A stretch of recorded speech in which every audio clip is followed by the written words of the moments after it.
Hello केम छे मारा maths मित्रों ने मजा में आशो बधा मित्रों। लास्ट विडियो लेक्चर में मित्रों स्वाध्याय 1.2 આપણે ગણી રહ્યા હતા। 3 દાખલા સુધી આપણે કામ કર્યું હતું। પછીના 3 દાખલા હતા એના માટે કીધું હતું કે પ્રયત્ન જેનાથી થાય એ કરી શકો છો, નહીં તો આવતા પીરિયડમાં આપણે એક વખત જોઈ જશું એને।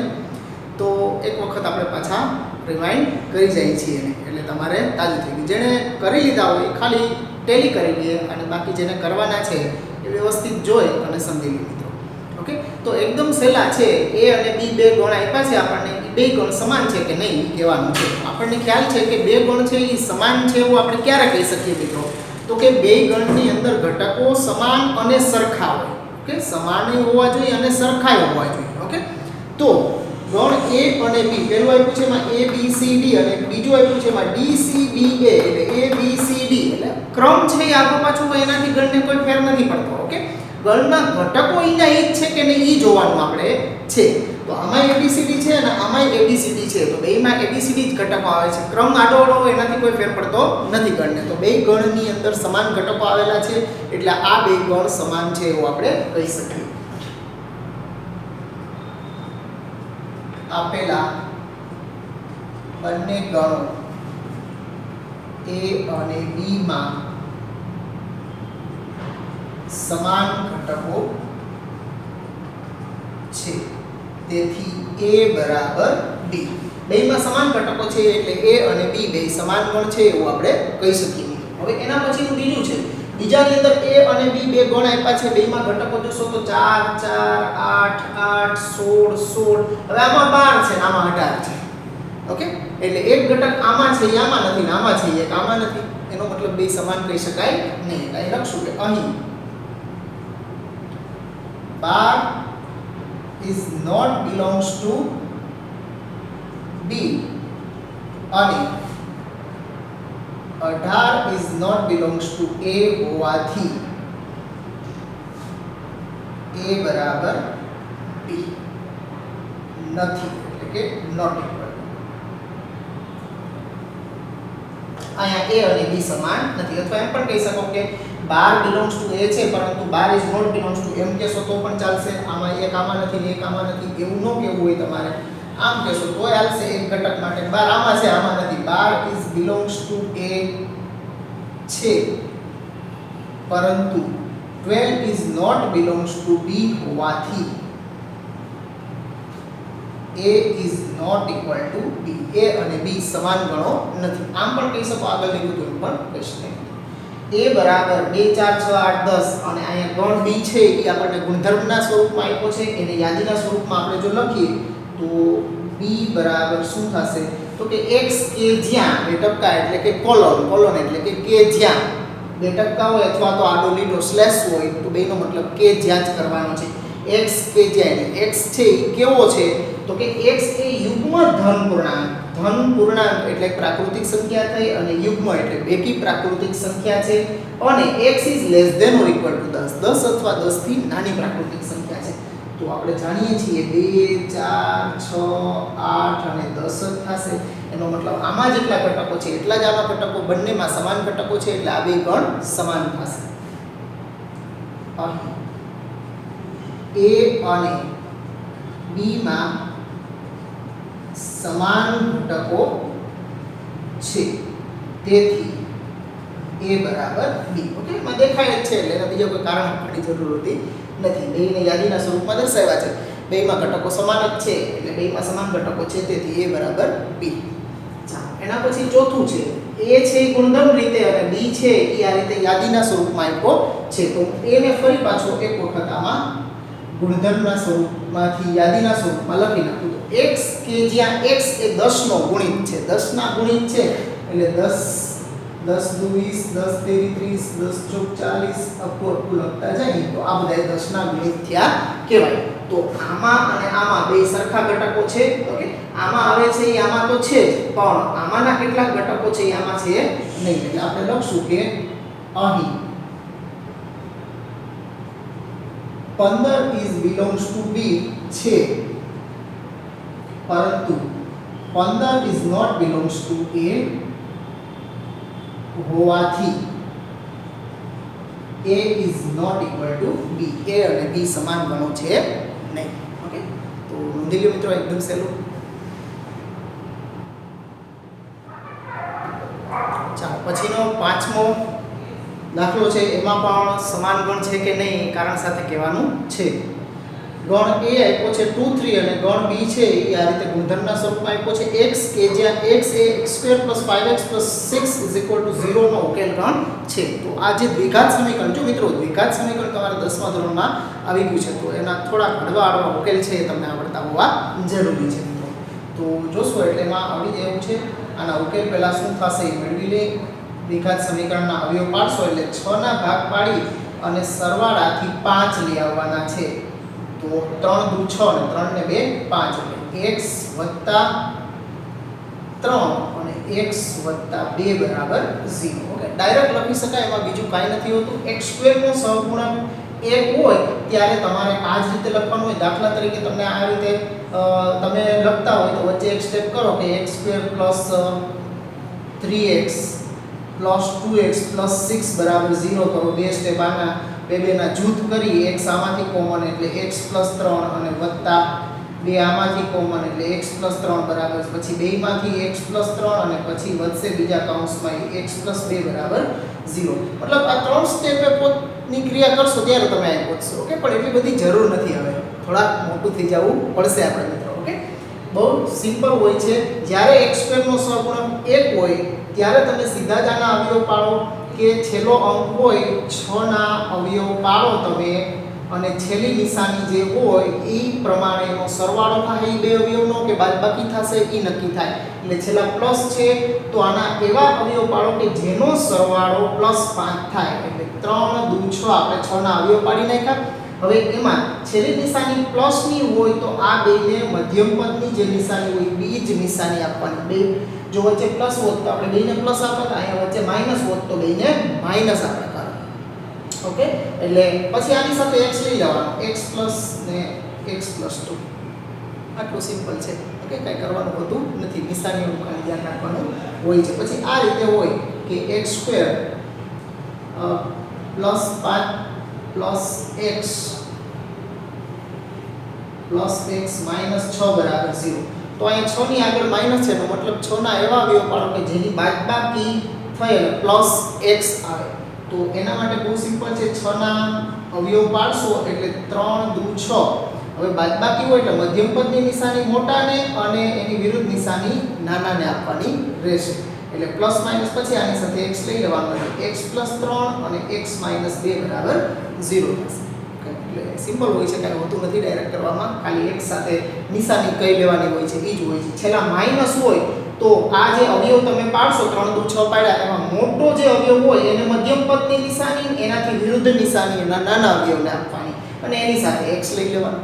ઓકે, પછી જો છેલ્લે પ્લસ હોય તો તમારે શું કરવાનું, આના જે અવયવ પાડો એ બે અવયવને મધ્યમ પદની, બેયને સરખી જ નિશાની. આમાં બેયને બાદબાકી હોય ત્યારે વિરુદ્ધ નિશાની આવે, જ્યારે સરવાળો હોય ત્યારે પ્લસ હોય તો બેયમાં પ્લસ, માઈનસ હોય તો બેયમાં માઈનસ. એટલે મધ્યમ પદ આધારિત નિશાનીઓ થશે અને છેલ્લે પદની નિશાની, અચળ પદની આગળ જે નિશાની હોય એના આધારે એનો સરવાળો કરવાનો થશે અવયવનો કે બાદબાકી કરવાની થશે એ છેલ્લી નિશાનીથી ખબર પડે મિત્રો તમને. તો આઈ હોપ સમજાઈ ગયું હશે વ્યવસ્થિત.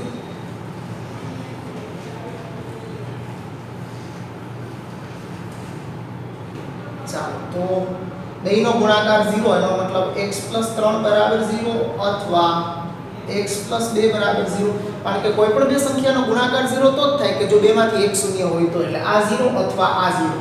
તો x બરાબર ઓલી બાજુ જશે +3 એટલે -3 અને અહીંયા x બરાબર -2 એટલે -3 અને -2 મળ્યા. તો b માં ઘટકો શું થયા? તો કે b બરાબર -2 અને -3. તો ગણ a માં ઘટકો છે પ્લસ છે એવા જ આવ્યા, પણ અહીંયા માઈનસ આવ્યા એટલે બેયના ઘટકો સમાન કહેવાય નહીં. અહીં ગણ a અને b માં ઘટકો સમાન નથી, તેથી a is not equal to b. એટલે a અને b સમાન છે નહીં. હવે એવી જ રીતે અહીંયા a અને b બે ગણની અંદર તમે જોશો તો બેયમાં શબ્દ અંશ આ પેલો a છે એમાં ફોલો શબ્દ આપ્યો છે અને b છે એમાં વોલ્ફ શબ્દ આપ્યો છે. ફોલો એટલે અનુસરવું, વોલ્ફ એટલે વરુ આપણે જેને ગુજરાતીમાં કહીએ છીએ. તો બેયના મૂળાક્ષરોથી બનતા ગણો છે. તો ગણ a ની અંદર આપણે લઈએ તો f o l l પાછું લેવાની જરૂર નથી, o પાછું લેવાની જરૂર નથી, w અને b ને દર્શાવીએ તો b માં w o l f. તો બેયમાં જોશો તો ક્રમ ભલે શબ્દ અક્ષરોનો આડો અવળો હોય ગણની અંદર, પણ બેયમાં છે તો સમાન જ અને ઈના ઈ જ અક્ષરો છે. એટલે આપણે કહેશું કે તેથી ગણ a અને b માં સમાન ઘટકો છે. તેથી a બરાબર b. તેથી a અને b બે સમાન ગણો છે. એકદમ સહેલું કામ છે મિત્રો, નોંધતા જ જાઓ. ચાલો એના પછી સ્વાધ્યાય 1.2 નો છેલ્લો દાખલો છે મિત્રો. નીચે આપણને 4 ને 4 8 ગણ આપ્યા છે. a b c d e f g અને h સુધીના 8 ગણ આપ્યા છે. હવે એમ કીધું છે કે આ આઠેય ગણમાંથી સમાન ગણ પસંદ કરો. કયા કયા ગણ છે એ સમાન ગણ છે, એટલે સમાન છે એના માટે જ કહેવાનું છે, સમાન નથી એના માટે કોઈ કહેવાની જરૂર નથી. તો તમે જોશો તો ગણ એમાં 2 4 8 અને 12 એવો એટલે છે તો કે આ 4 8 12 પણ 2 છે નહીં એટલે c જેટલો નહીં થાય, બાકી તો ક્યાંય આવતા નથી ઘટક. પછી b માં જોઈએ તો 2 1 2 3 4 અને અહીંયા છે 3 1 4 2. તો તમે જોઈ શકશો ઘટકો ભલે આડાવડા છે b માં અને d માં, પણ છે તો ઈના ઈ જ ઘટકો, એટલે b અને d છે ઈ સમાન થશે. ઓકે, એટલે એક આ b અને એક આ d સમાન થશે. પછી ઓકે ઈ માં -1 અને 1 છે, આમાં 0 અને a છે, આ 1 અને -1 એની સાથે મેચ થશે. ઓકે, એટલે એક આ થશે અને એની સાથે આ મેચ થશે. બાકી 0a અને 0 1 તો એ સરખા થશે નહીં. અહીં b બરાબર d અને e બરાબર g છે. ઓકે, એટલે આ બે જ એવી જોડ મળે છે કે જેની અંદર સમાન ઘટકો આવતા હોય. ઓકે, તો અહીંયા આપણું સ્વાધ્યાય 1.2 પૂરું થાય છે મિત્રો. હવે આગળ આપણે ઉપગણની થિયરીથી આગળ વધવાનું છે, અને નોંધી લ્યો પછી આપણે આગળ જઈએ મિત્રો. ચાલો મિત્રો, હવે પછીની થિયરી માટે સ્વાધ્યાય પૂરું થઈ ગયું હોય તો એ પેજ છે એ અડધા કરતાં પણ વધારે બચ્યું હોય તો એને જવા દેજો, અને પછીના પેજથી નવા પેજથી હંમેશા થિયરી સ્ટાર્ટ કરવાની, અને પેજ થિયરી પૂરી થાય પછી નવા પેજથી ઉદાહરણ અને દાખલા સ્ટાર્ટ કરવાના મિત્રો. એટલે શું છે કે વ્યવસ્થિત જળવાઈ ગઈ તમારી નોટ. ચાલો હવે વ્યાખ્યા આપણે ઉપગણની જોવાની છે, સબસેટ. ઓકે, સંકેત તરીકે ને એ તો આપણે સમજી ગયા છીએ, પણ એની વ્યાખ્યાને ફરી પાછી રિકોલ કરીએ તો એ છે એ b નો ઉપગણ છે એવું ક્યારે કહી શકીએ? તો કે ગણ a નો દરેક ઘટક છે એ ગણ b નો પણ ઘટક હોય. ગણ a નો દરેક ઘટક છે એ ગણ b નો પણ ઘટક હોય, એટલે ગણ a ના બધાય ઘટકો ગણ b ની અંદર સમાઈ જવા જોઈએ. જો આવું થતું હોય તો ગણ a ને ગણ b નો ઉપગણ કહેવાય, અને એના માટે સંકેત a, પછી ઉપગણ માટે આમ c જેવું પણ આમ c થી થોડું મોટું પોળું કરવું પડે, a ઇઝ સબસેટ b વડે દર્શાવાય વાંચવામાં, અને a ઉપગણ b ગુજરાતીમાં અને ઇંગ્લિશમાં વાંચો તો a સબસેટ b વાંચવાનું. હવે જો a છે એ a માં હોય તો અહીં વચ્ચે એમ્પ્લાઇઝ દેખાશે તમને નિશાની. ઓકે, એટલે આ આવો એરો કરો અને આવો એરો કરો, આ બે જુદા એરા. હવે તમે 10મા સુધી ગમે તે એરા કરો ને ગમે એમ કરો તો ચાલી જાય કદાચ, પણ હવે છે એ નહીં ચાલે. દરેક એરોના મીનિંગ દરેક, તેથી કારણ કે આવો એરો હોય આવો એરો હોય, બધાયના મીનિંગ થોડા થોડા ચેન્જ હોય છે મિત્રો. એટલા માટે આવો એરો હોય તો એનો મતલબ છે આ single employees. Single employees, single employees નો મતલબ જો તો. ઓકે, જો આમ તો આમ. ઓકે, જો તોની શરતવાળું વિધાન હોય ત્યારે એમાં ઇમ્પ્લાઇઝ નો ઉપયોગ કરવામાં આવે. એટલે કે જો a છે e belongs to a હોય તો a belongs to b, તો a is subset b. a belongs to a implies a belong. તમે a છે સ્મોલ a છે એ ગણ a માં છે એવું લઈ અને a છે એ b માં છે એવું બતાવી દો તો a છે એ b નો ઉપગણ છે એવું કહી શકાય. કોઈ એક ઘટક છે એનો, કોઈ ઘટક એનો લઈ, કોઈ પણ ઘટક લઈ શકીએ, ગણ A નો કોઈ એક આ A છે ઈ A માં હોય અને A છે ઈ B માં છે એવું બતાવી દો તો A ઇઝ સબસેટ B. આ વ્યાપક સ્વરૂપ થયું કહેવાય. ઓકે, તો આ મિત્રો યાદ રાખવાનું, જ્યારે પણ વ્યાપક સ્વરૂપમાં વિધાનો સાબિત કરવાના હોય ત્યારે આનો ઉપયોગ કરવાની જરૂર પડે મિત્રો. પછી જો A B નો ઉપગણ ન હોય, ઉપગણ ન હોય એના માટે સંકેત શું વાપરવાનો તો કે A is not subset B. Okay, સબસેટની માથે આમ આડો લીટો કરી દેવાનો એટલે A છે ઈ ગણ B માં સમાયેલો નથી એમ દર્શાવે છે. તો એને આ રીતે લખવાનું.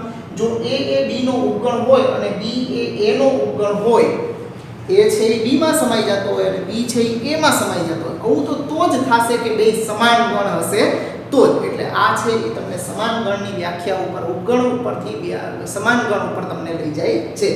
ગણ A એ B નો ઉપગણ હોય અને B એ A નો ઉપગણ હોય તો અને તો જ, તો ને તો જ નો મતલબ છે ડબલ ઇમ્પ્લાઇઝ થાય. નીચે કર્યું છે તમને બે એરો સમજાવું છું ના, તો અને તો જ A અને B સમાન ગણો છે એમ કહેવાય. એટલે કે જો A છે એ B નો ઉપગણ છે અને B છે એ A નો ઉપગણ છે તો અને તો જ A અને B બે સમાન ગણ છે એવું આપણે કહી શકીએ. એટલે અહીંયા જે આ કર્યું છે બે બાજુ આવો એરો ઈ ડબલ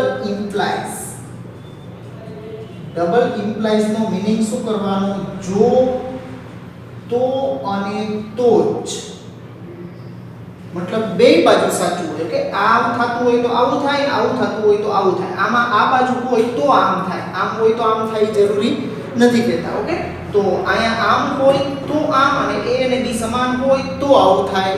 જો, તો અને તો જ. ઓકે, ડબલ ઇમ્પ્લાઇઝ, ઓલું સિંગલ ઇમ્પ્લાઇઝ હતું એટલે એક સાઈડ જ હોય, ઓલું આમે જઈ શકો ને પાછા રિટર્ન પણ આવી શકો. ઓકે, ચાલો હવે એના બે ગુણધર્મોની વાત કરી લઈએ ઉપગણ માટેના. કે દરેક ગણ A હોય એ પોતે તો પોતાની અંદર સમાયેલો છે એવું જ કહીએ. દાખલા તરીકે ગણ A ની અંદર હું 0 1 2 3 લઉં, 0 1 2 3 અને એને એમાં સમાયેલો છે એવું કહું તો કંઈ ખોટું છે નહીં. એટલે દરેક ગણ છે એ પોતે પોતામાં સમાયેલો હોવાનો જ છે. એટલે A ઇઝ સબસેટ A. અને ખાલી ગણ છે એમાં એક ઘટક જ નથી હોતા, એક ઘટક ન હોય દરેકની અંદર સમાઈ ગયું કહેવાય. ઓકે, કારણ કે ઘટકો હોય એમાં ઘટક નથી એવું તો એની અંદર સમાયેલું છે એવું જ કહેવાય. એટલે કે ખાલી ગણ છે એ દરેક ગણનો ઉપગણ છે. એટલે 5 ઇઝ સબસેટ A કહેવાય. હવે એના પછીની બે અગત્યની નાનકડી વ્યાખ્યાઓ તરીકે છે ઉચિત ઉપગણ અને અધિગણ. ઓકે, તો જેમાં આપણે ઉચિત ઉપગણ માટે કહીએ છીએ કે ધારો કે A અને B બે અધિક ગણો છે, A સબસેટ B, પણ અહીંયા A અને B બે સમાન ગણ નથી. ઓકે, બે સમાન ગણ નથી અને A છે એ B માં સમાયેલો છે તો A ને B નો ઉચિત ઉપગણ પ્રોપર સબસેટ કહે છે અને B ને A નો, A છે એ B નો ઉચિત ઉપગણ છે એવું કહી તો B ને A નો કેવો હોય તો શું કહેવાનું? તો B છે એને A નો સુપરસેટ એટલે કે અધિગણ કહેવાય. અને એના માટેનો સંકેત આપણે વાપરશું B is super subset of A. B A A નો અધિગણ છે અથવા તો B ઇઝ, આમ ઓલું જે ઉપગણની નિશાની કરીએ છીએ એનાથી ઉલટી નિશાની છે એ સુપરસેટની નિશાની છે. B is superset of A છે એવું આપણે કહી શકીએ. એટલે A બરાબર ABC લઈએ અને B બરાબર ABCD લઈએ તો A એ B નો ઉચિત ઉપગણ છે એવું આપણે કહી શકીએ. તો આ ઉચિત ઉપગણ અને અધિગણની વાત કરીએ. અનુચિત ઉપગણ પણ હોય તો અનુચિત ઉપગણ કોને કહેવાય? તો કે મિત્રો કોઈ પણ ગણ છે ઈ ગણ પોતે અને ખાલી ગણ, આ બે ગણ છે એને ઈ ગણના ઉચિત ઉપગણો છે એમ અનુચિત ઉપગણો છે એમ કહેવાય મિત્રો. તો પહેલા આટલું નોંધી લ્યો, પછી બે ત્રણ મુદ્દાની ચર્ચા કરીએ આપણે.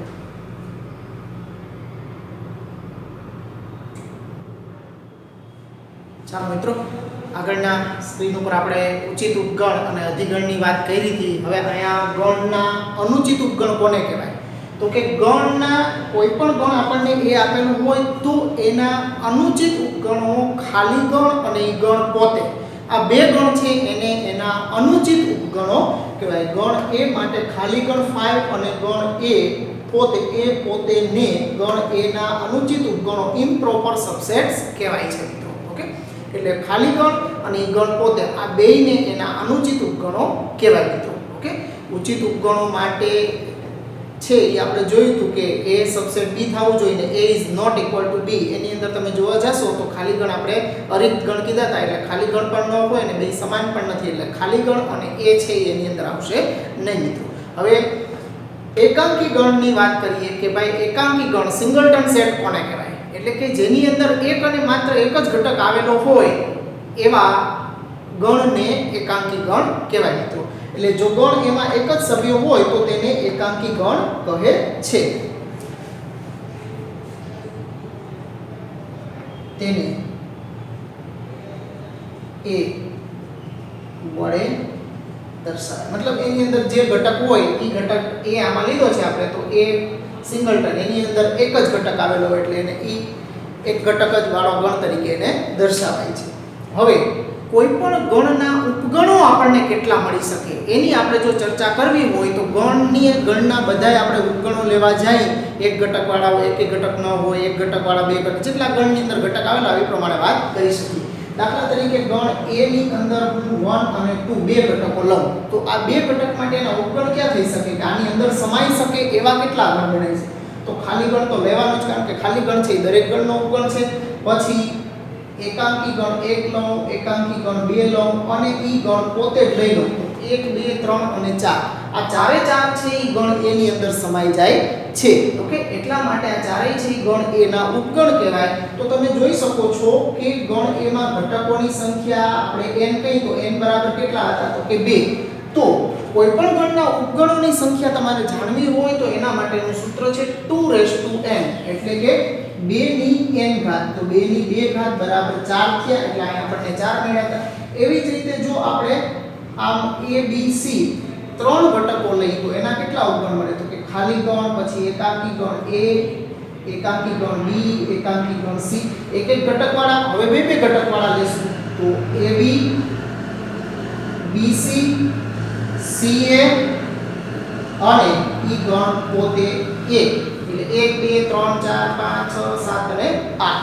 એટલે અહીંયા ઘટકોની સંખ્યા n બરાબર 3 છે તો 2n 2 નો ઘન 8 આપણને મળ્યા છે. તો તમે જોઈ શકો છો કે આ સૂત્ર કોઈ પણ ગણના ઉપગણો કેટલા મળશે એની સંખ્યા તમારે જાણવી હોય તો એના માટે સૂત્ર 2n થશે.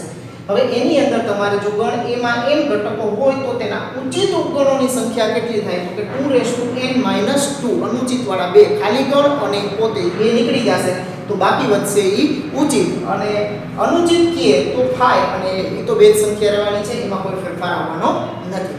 હવે વાસ્તવિક સંખ્યાઓના ગણના ઉપગણોની વાત કરીએ તો n, z, q અને r આ ચાર ગણો છે આપણી પાસે.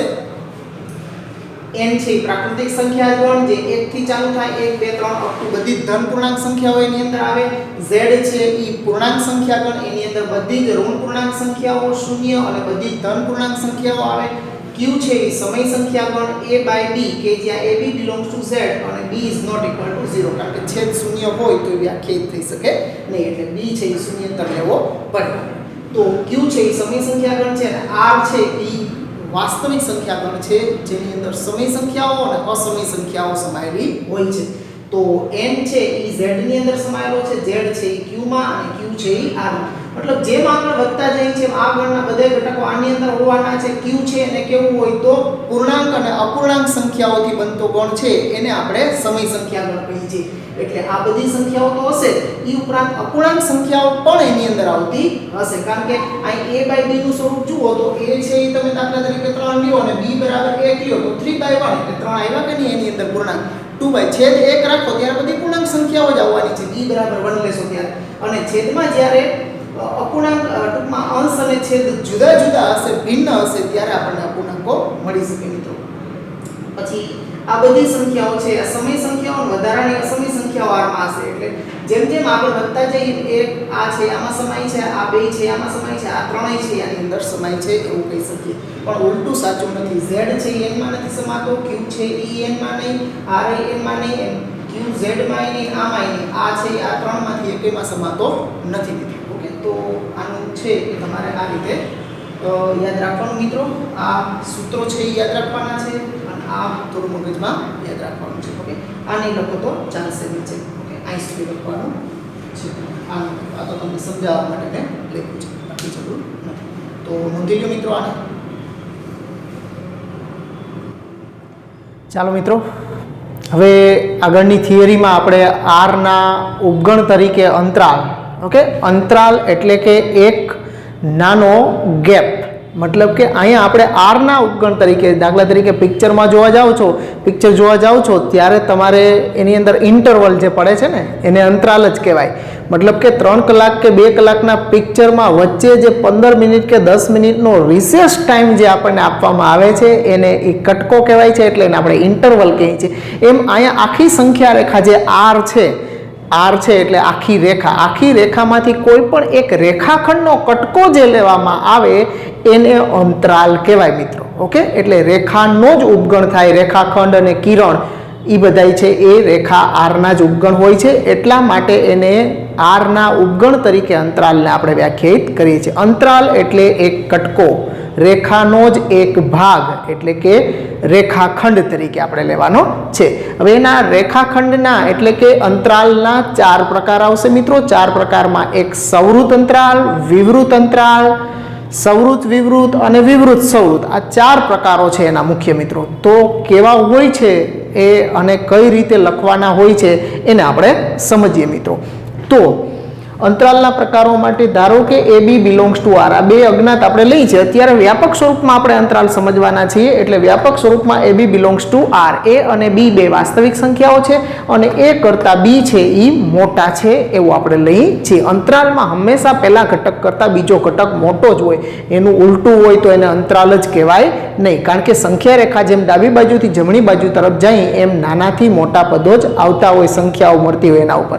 એટલા માટે આપણે છે હંમેશા પ્રથમ ઘટક છે નાનો હોય અને એના પછીનો ઘટક જે આપણે લખીએ અંતરાલમાં 2 ઘટક લખવાના હોય અલ્પ વિરામ કરીને. ઓકે, કૌંસ માટે એના ચિહ્નો આવશે, હમણાં વાત કરીએ આપણે. ઓકે મિત્રો, આ થિયરીના પોર્શન બધા ગણિતની અંદર એવા હોય છે કે એની અંદર તમારે વ્યવસ્થિત ધ્યાન દઈ અને વ્યવસ્થિત સમજવાનું છે, કારણ કે આ પોર્શન જો તમે મિસ કરી જાઓ તો દાખલામાં જ્યારે આના ઉપયોગ આવે ત્યારે એને સમજવામાં પછી તકલીફ પડે. એના કરતાં બેટર છે મિત્રો કે થિયરીના પોર્શન વ્યવસ્થિત આમ કોન્સન્ટ્રેટ રાખી અને વ્યવસ્થિત સમજીએ, કે જેથી કરી અને આપણને દાખલાઓ ઉપર જાય ત્યારે ક્યાંય અટકીએ નહીં. અત્યાર સુધીનું જે કાંઈ પોર્શન જોયું 1.2 સુધીનું એમાં કાંઈ હતું જ નહીં, એકદમ ઇઝી હતું. જેમ જેમ હવે આગળ વધશું એમ થોડું લેવલ ઊંચું આવતું જાય મિત્રો. ઓકે, ચાલો, પણ સહેલું છે, કાંઈ અઘરું છે નહીં. તો પહેલું આપણે સવૃત અંતરાલની વાત કરીએ. સવૃત અંતરાલ ઇંગ્લિશમાં ક્લોઝડ ઇન્ટરવલ કહેવાય. સવૃત અંતરાલનો મતલબ શું કરવાનો છે આપણે, કોને સવૃત અંતરાલ કહેવાનો છે? ઓકે, 4 અંતરાલની અંદર દાખલા તરીકે આ જે હું સંખ્યા રેખા આવી દોરું તો સંખ્યા રેખામાં અહીંયા માનો કે 3 છે અને અહીંયા માનો કે 8 છે, તો 3 અને 8 મારે 3 થી 8 સુધીનો આટલો ભાગ લેવો છે. ઓકે, હવે એ ભાગમાં મારે આ છેડાના બિંદુ 3 અને 8 ને લેવા છે કે નથી લેવા, આવા પ્રકારોમાં એટલા માટે આ 4 પ્રકારો પડે છે. હવે જો છેડાના બિંદુઓનો મારે સમાવેશ કરવો હોય તો અહીંયા હું ઘાટું ટપકું રાખું અને વચ્ચેના તો તમામ આવશે જ. ઓકે, 4 અંતરાલની અંદર વચ્ચેના તમામ બિંદુઓનો સમાવેશ થાય છે, પણ છેડાના બિંદુઓનો સમાવેશ કરવાનો છે કે નથી કરવાનો એના આધારે 4 પ્રકારો પડ્યા છે. તો અહીંયા મેં 3 to 8 સુધીનો ભાગ લીધો છે, એ વચ્ચેનો ભાગ ડાર્ક કર્યો છે, છેડાના બિંદુ પણ લીધા છે. એનો મતલબ કે આ અંતરાલ સવૃત અંતરાલ થયો, અને સવૃત અંતરાલ માટેનો સંકેત છે એ ચોરસ કૌંસ છે. ચોરસ કૌંસમાં જ કરવાનું, પહેલા નાના 3 અને પછી મોટા છે એ 8 લખવાના. પહેલો નાનો ઘટક પછી જ મોટો ઘટક લખવાનો છે મિત્રો, ખાસ ધ્યાન રાખજો. પછી દાખલા તરીકે બીજો અંતરાલ એક આ બાજુ લઉં હું કે ભાઈ અહીંયા -5 છે, અહીંયા -2 છે. આનો મારે સવૃત અંતરાલ બનાવવો હોય તો એમાં -5 થી -2 નો સવૃત અંતરાલ બને. -2 થી -5 નો આવે, કારણ કે -5 છે એ -2 કરતાં નાના છે, એટલે પહેલા -5 આ બાજુ ડાબી બાજુ હશે ને એની જમણી બાજુએ -2 હોય. ઓકે, એટલે ઋણ સંખ્યામાં અંતરાલમાં -5 અને -2 નો અંતરાલ બને. હવે એમાં પણ આપણે -5 લેવાના છે અને 2 લેવાના છે, અને આ આખો ભાગ પણ, એટલે એનો અંતરાલ તમે બનાવો તો -5 થી -2 નો સવૃત અંતરાલ. સવૃત અંતરાલ માટે ચોરસ કૌંસ વાપરવામાં આવે છે. કૌંસ જો બદલાઈ જશે તો મતલબ પણ બદલાઈ જાય છે. ઓકે, 4 અંતરાલની અંદર આપણે જોશું, 4ની અંદર એના જે કૌંસ પાછળ કરવાના હોય છે અલગ અલગ હોય છે, એના આધારે જ એનું નામકરણ થતું હોય છે. એટલે સવૃત અંતરાલ માટે ચોરસ કૌંસ. એટલે કે જે અંતરાલમાં છેડાના અંત્ય બિંદુઓનો સમાવેશ થતો હોય અને વચ્ચેના તમામ બિંદુઓનો સમાવેશ થતો હોય, વચ્ચેના તો આવશે જ બધા બિંદુ, ચારે ચાર અંતરાલમાં, એની ચિંતા જ નથી કરવાની, છેડાના બિંદુની જ ચિંતા કરવાની, આવે છે કે નથી આવતું. ઓકે, તો એવા અંતરાલને સૌરુત અંતરાલ કહેવાય અને એને સંકેતમાં ચોરસ કૌંસમાં a, b વડે દર્શાવાય છે. હવે એને આપણે ગણ સ્વરૂપમાં દર્શાવીએ તો આ રીતે આપણે એને દર્શાવી શકીએ. વ્યાપક સ્વરૂપમાં સૌરુત અંતરાલ AB બરાબર x કે જ્યાં x કેવો, તો કે x છે ઈ A અને B ની વચ્ચેનો, અને એને આ ઇક્વલ ટુ પણ લખ્યા છે એટલે A પણ એના જેટલો અથવા એનાથી મોટો અને B જેટલો અથવા B થી નાનો, એટલે A અને B બે ઇક્વલ ટુ લખ્યા છે એટલે એ બે લેવાના છે. જો આ ઇક્વલ ટુ ન લખું તો એ બેનો સમાવેશ થાય નહીં, એટલે જેના આપણે સમાવેશ કરવાના હોય અહીંયા લેસ ધેન સાથે ઇક્વલ ટુ પણ લેવાના. x કે જ્યાં A less than or equal to x less than or equal to B, A અને B બિલોંગ્સ ટુ R જ છે, એ ઉપર આપણે લખી નાખ્યું છે, અને A કરતા B મોટા જ છે. હવે એને સંખ્યા રેખા ઉપર પણ આપણે દર્શાવી દઈએ તો સંખ્યા રેખા ઉપર અહીંયા આપણે A લઈ અને અહીંયા આપણે B લઈ, A અને B નો સમાવેશ કરવાનો છે એટલે એને ઘાટા ટપકા અને વચ્ચેનો ભાગ છે એ આ રીતે તમે પેન્સિલથી આ દોરો સંખ્યા રેખા, તો આ બોલપેનથી આટલો ભાગ ઘાટો કરી દેજો, વચ્ચેનો ભાગ. ઓકે, એટલે આ સૌરુત અંતરાલ AB દર્શાવે છે. પછી એ જ રીતે વિવૃત અંતરાલ, એને ઓપન ઇન્ટરવલ કહેવાય. એમાં સૌરુત અને વિવૃત અંતરાલમાં એટલો જ ફરક આવશે કે સૌરુત અંતરાલમાં છેડાના બે બિંદુનો સમાવેશ થશે, જ્યારે વિવૃત અંતરાલમાં છેડાના બે બિંદુનો સમાવેશ થશે નહીં, વચ્ચેના તમામ બિંદુઓ એમાં પણ હશે જ. એટલે છેડાના બિંદુઓ કાઢી નાખીએ તો એના માટે કંઈક સંકેત અલગ વાપરવો પડે, એટલે એના માટેનો સંકેત છે એ નાનો કૌંસ વાપરવામાં આવ્યો છે, નાના કૌંસમાં AB. હવે એને આપણે લખીએ તો વિવૃત અંતરાલ AB બરાબર x કે જ્યાં A less than x less than B. અહીંયા ઇક્વલ ટુ નથી લેતા, A થી મોટા અને B થી જ નાના લીધા છે. ઇક્વલ ટુ લખીએ તો એ બે બિંદુઓનો સમાવેશ થઈ જાય.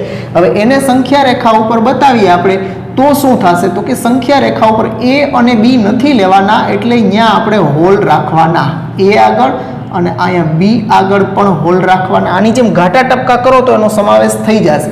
વચ્ચેના બધા બિંદુઓનો સમાવેશ થાય છે એટલે વચ્ચેનો પાર્ટ જ ઘાટો કરવાનો છે તમારે. ઓકે, આ વચ્ચેનો આખો પાર્ટ ઘાટો કરી દઈએ આપણે અને છેડાના બિંદુ આગળ હોલ રાખી દેવાના છે મિત્રો. ઓકે, પછી હવે આ બેયનું કોમ્બિનેશન કરવાનું છે, એટલે કે બેયને ભેગા કરવાના છે, સૌરુત અને વિવૃત. એટલે એક બાજુ બંધ અને એક બાજુ ખુલ્લું છે, એટલે ક્લોઝડ ઓપન ઇન્ટરવલ સૌરુત વિવૃત અંતરાલ એને કહેવાય. ઓકે, હવે એની વ્યાખ્યાઓમાં એમાં નથી જતા, ડાયરેક્ટ એને સંકેતથી જ દર્શાવીએ આપણે. તો સૌરુત અંતરાલ અને આ બાજુ વિવૃત અંતરાલ, AB સૌરુત વિવૃત અંતરાલ હોય એનો મતલબ x કે જ્યાં A less than or equal to x less than B. આ બાજુ ઇક્વલ ટુ કરવાના છે કારણ કે એનો સમાવેશ કરવાનો છે અને B નો સમાવેશ નથી કરવાનો, એટલે અહીંયા ઇક્વલ ટુ કરવાના નથી. એને સંખ્યા રેખા ઉપર દર્શાવીએ તો એનો સમાવેશ કરવાનો છે એટલે A બાજુ ઘાટું ટપકું અને B નો સમાવેશ નથી કરવાનો એટલે B બાજુ હોલ, વચ્ચેના તમામ બિંદુઓનો સમાવેશ થાય છે. ઓકે, પછી એ જ રીતે એનાથી ઉલટું વિવૃત સૌરુત, એટલે કે પહેલા બિંદુનો સમાવેશ નથી કરવાનો, બીજા બિંદુનો સમાવેશ કરવાનો છે, વચ્ચેના તમામ બિંદુઓનો સમાવેશ એમાં પણ થશે. એટલે ઓપન ક્લોઝ વિવૃત સૌરુત અંતરાલ, તો ઓપન પહેલા એટલે નાનો કૌંસ પહેલા અને મોટો કૌંસ પછી. વિવૃત એટલે નાનો કૌંસ અને સૌરુત એટલે મોટો કૌંસ યાદ રાખવાનો મગજમાં. ઓકે, x કે જ્યાં A less than x less than or equal to B. અહીં A નો સમાવેશ છે એ નથી કરવાનો, B નો સમાવેશ કરવાનો છે એટલે B આગળ ઇક્વલ ટુ આવશે, A આગળ ઇક્વલ ટુ આવશે નહીં. હવે એના આપણે સંખ્યા રેખા ઉપર દર્શાવીએ તો સંખ્યા રેખા ઉપર A નો સમાવેશ નથી કરવાનો એટલે A આગળ આપણે હોલ રાખશું અને B આગળ છે એ આપણે ઘાટું ટપકું કરશું. B નો સમાવેશ કરવાનો છે અને વચ્ચેના તમામ બિંદુઓ છે એ તો લેવાના જ છે એટલે વચ્ચે આપણે ઘાટી લાઈન કરશું. તો આ રેખાનો જ એક ભાગ છે એટલે આપણે એને રેખા ઉપર પ્લોટિંગ કરીને બતાવીએ છીએ કે રેખાનો કેટલા ભાગની વાત થાય છે. ઓકે, તો આ ચારે ચાર પ્રકારથી આ સૌરુત અંતરાલ, વિવૃત અંતરાલ, સૌરુત વિવૃત અને વિવૃત સૌરુત, એમાં જે અંતરાલ બતાવીએ છીએ એમાં A કરતાં B મોટા હોય અને A અને B ની વચ્ચેની તમામ સંખ્યાઓ બધી જ વાસ્તવિક સંખ્યાઓ, એટલે આ અંતરાલ છે તો બે વાસ્તવિક સંખ્યાઓની વચ્ચે અનંત વાસ્તવિક સંખ્યાઓ આવેલી હોય. દાખલા તરીકે કોઈ પણ બે આંકડા તમે મને આપો 0.1 થી 0.2 ની વચ્ચે કેટલી સંખ્યાઓ? અનંત સંખ્યાઓ હોય. ઓકે, 0.1 ની વચ્ચે 0.01 0.001 0.0001 એમ વધારતો જ જાવ પોઈન્ટ પછી આંકડા, એટલે એવા તો અનંત આંકડાઓ થાય, તમે ગણી ન શકો એટલા આંકડાઓ. બે અપૂર્ણાંકની વચ્ચે પણ એટલા આંકડાઓ હોય. ઓકે, એટલે આ ચારેય નોંધી લ્યો. પછી આપણે એના વ્યાપક સ્વરૂપમાં અનંત અંતરાલોની પણ વાત કરીએ. ચાલો હવે એના પછી અનંત અંતરાલોની પણ સાથે સાથે વાત કરી લઈ. જેમ આપણે સવૃત વિવૃત અંતરાલ જોયા હતા, પછી સવૃત વિવૃત અને વિવૃત સવૃત અંતરાલની વાત કરી હતી, એમ અહીંયા અનંત અંતરાલોમાં મતલબ કે એના ઘટકો જો અનંત સુધી જતા હશે તો આપણે એને અનંત અંતરાલો એટલે સવૃત વિવૃત અંતરાલ, સવૃત અંતરાલ, વિવૃત અંતરાલ, સવૃત વિવૃત કે વિવૃત સવૃત, આ ચારે ચાર અંતરાલો છે એ રેખાખંડના બિંદુઓનો ગણ દર્શાવતા હોય છે. જ્યારે આ અનંત અંતરાલો જે મેં લખ્યા છે એ ઇન્ફાઇનાઇટ સુધી જતા હોય છે, એટલે કિરણનો ગણ દર્શાવતા હોય છે. એટલે એમાં તમે જોશો તો ઘાટો પાર્ટ કિરણ બનશે, ઓની અંદર ઘાટો પાર્ટ હતો એ રેખાખંડ બનતો હતો. તો અહીંયા સવૃત વિવૃત અંતરાલ 0 થી ઇન્ફાઇનાઇટ. હવે જો અંતરાલમાં તમે સવૃતનું ચિહ્ન એટલે કે ચોરસ કૌંસ ત્યાં જ કરી શકો જ્યાં નિશ્ચિત સંખ્યા આવતી હોય. તો અહીંયા ઇન્ફાઇનાઇટ એટલે કે અનંત છે એ કોઈ નિશ્ચિત સંખ્યા નથી, એટલે હંમેશા અનિશ્ચિત સંખ્યા આવતી હોય તો એનો સમાવેશ કરવો કે નહીં, એટલે કે એને લેવાના જ નિશ્ચિત સંખ્યા જ નથી તો એને લેવાના છે કે નથી લેવાના, શું ફેર પડવાનો છે. એટલા માટે અનિશ્ચિત સંખ્યા આગળ હંમેશા વિવૃત અંતરાલનો નાનો કૌંસ જ કરવાનો હોય છે. આ હંમેશા ખાસ યાદ રાખજો મિત્રો. ઇન્ફાઇનાઇટ કે માઇનસ ઇન્ફાઇનાઇટ આગળ હંમેશા નાનો કૌંસ જ આવશે, અહીંયા ક્યારેય ચોરસ કૌંસ આવશે નહીં. એટલે 0 થી ઇન્ફાઇનાઇટ, ઓકે, સવૃત વિવૃત અંતરાલ 0 થી ઇન્ફાઇનાઇટ, એને કેવી સંખ્યાઓનો ગણ કહેવાય? તો કે અનઋણ વાસ્તવિક સંખ્યાઓનો ગણ. ઋણ સંખ્યા નથી અને શૂન્ય છે. અનઋણ એટલે શૂન્ય નથી. ઓકે, અનઋણ એટલે શૂન્ય અને ધન સંખ્યા હોય એને અનઋણ કહેવાય. ઓકે, ખાલી ધન વાસ્તવિક સંખ્યાઓની અંદર શૂન્ય પણ લઈ શકાય નહીં. અનઋણ લખ્યું હોય એનો મતલબ એમાં શૂન્ય અને ધન એનો સમાવેશ થાય છે. એટલે આર પોઝિટિવ યોગ કરી અને 0 સાથે લેવો પડે. x કે જ્યાં x is greater than or equal to 0, જ્યાં x is belongs to r, આ એનું ગણ સ્વરૂપ થયું કહેવાય. એને આપણે સંખ્યા રેખા ઉપર દર્શાવીએ તો 0 થી લઈ અને ઇન્ફાઇનાઇટ 0 નો સમાવેશ થાય છે, એટલે 0 આગળ ઘાટું ટપકું, 0 થી લઈ અને આ બાજુનું આખું તીર આવી જશે, એટલે કે આખું કિરણનું 0 થી ઇન્ફાઇનાઇટ કિરણ થશે. પછી એ જ રીતે 0 થી ઇન્ફાઇનાઇટ બે બાજુ વિવૃત છે. ઓકે, એટલે 0 નો સમાવેશ હવે નથી થતો તો અહીંયા હોલ આવી જશે, બાકી કિરણ આખું રહેશે. એટલે કિરણનું સ્ટાર્ટિંગ પોઈન્ટ એટલે એનું આરંભ બિંદુ નહીં આવે, બાકીના બધા બિંદુ આવશે. પછી એ જ રીતના માઇનસ ઇન્ફાઇનાઇટ થી 0 વિવૃત સવૃત અંતરાલ છે, તો આ આર નેગેટિવ ઋણ વાસ્તવિક સંખ્યાઓ અને 0 નો યોગગણ થયો કહેવાય. x કે જ્યાં x is less than or equal to 0, x belongs to r, આમાં r પોઝિટિવ છે, એ માત્ર ધન વાસ્તવિક સંખ્યાઓનો જ ગણ છે, જ્યાં x ઓનલી ગ્રેટર ધેન 0 જ આવશે એની અંદર. તો આને આપણે લઈ તો 0 થી 0 અને 0 થી આ બાજુની ઋણ સંખ્યાઓ એટલે માઇનસ ઇન્ફાઇનાઇટ થી 0 નો બનશે, માઇનસ ઇન્ફાઇનાઇટ થી 0. ઓકે, હંમેશા અંતરાલ બનાવો ત્યારે આ બાજુથી સંખ્યા રેખામાં ડાબી બાજુની સંખ્યાથી જમણી બાજુની સંખ્યાઓ લખવાની હોય. આવો અંતરાલ ક્યારેય ન બને. ઓકે, આમ 3 થી 11 નો અંતરાલ હોય પણ આવું ન હોય કે 11 3. ઓકે, આને અંતરાલ ન કહેવાય, આને જ અંતરાલ કહેવાય. ઓકે, સંખ્યા રેખા ઉપર ડાબી બાજુથી જમણી બાજુની સંખ્યા નો જ અંતરાલ બનાવે, એનું ઉલટું હોય તો એને અંતરાલ જ ન કહેવાય. ઓકે, એટલે ખાસ ધ્યાનમાં રાખજો મિત્રો. આ ચાલો હવે એના પછી અહીંયા સવૃત અંતરાલ હતો, અહીંયા વિવૃત અંતરાલ કર્યો છે, એટલે 0 નો સમાવેશ નહીં થાય, બાકીની બધી ઋણ સંખ્યાઓ એટલે આર નેગેટિવ ખાલી થશે. આમાં યોગ 0 કરવું પડ્યું તો આ ખાલી ઋણ વાસ્તવિક સંખ્યાઓ x કે જ્યાં x is less than 0, x belongs to r. Okay, આ ચારે ચાર લખાઈ જાય. પછી અહીંયા ઉપર અહીંયા આપણે 0 માટે લીધા હતા, એમ 0 ને બદલે કોઈ પણ સંખ્યા રાખી શકાય. 5 રાખું, -5 રાખું, 3 રાખું, 1/2 રાખું, √2 રાખું, કોઈ પણ વાસ્તવિક સંખ્યાથી ઇન્ફાઇનાઇટ સુધી. તો x છે એ કેવા છે? તો કે a અથવા a થી મોટા છે. આમાં a અહીંયા કાઢી નાખ્યો છે, એટલે x greater than a, minus infinite થી b, તો x કેવા છે? તો કે b અથવા b થી નાના, અને અહીંયા વિવૃત કરી નાખીએ તો x લેસ ધેન b, એટલે b થી નાના બધા x. ઓકે, અને આખો વાસ્તવિક સંખ્યા ગણ શેનાથી બને? તો કે માઇનસ ઇન્ફાઇનાઇટ થી પ્લસ ઇન્ફાઇનાઇટ આખી રેખા આવી જાય. માઇનસ ઇન્ફાઇનાઇટ થી ઇન્ફાઇનાઇટ બે બાજુ વિવૃત અંતરાલ ઇઝ ઇક્વલ ટુ r, એ આપણો વાસ્તવિક સંખ્યા ગણ r થયો કહેવાય મિત્રો.